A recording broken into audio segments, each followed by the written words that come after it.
progetto ha messo in evidenza come la rete sia un determinante importante per costruire relazioni efficaci di fiducia.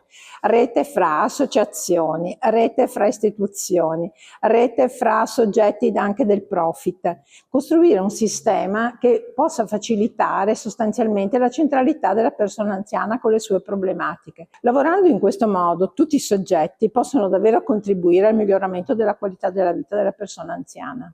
La rete è un meccanismo che consente veramente a tutti i soggetti di contribuire al miglioramento della qualità della vita di ognuno di noi, perché allora c'è una visione di insieme che riguarda proprio tutto il sistema della nostra società, chi ha responsabilità di più, di meno, ma che si mette veramente a servizio della nostra comunità e lo fa in maniera semplice e autentica perché c'è un altro che ha veramente bisogno di essere accompagnato, aiutato e non sentirsi solo.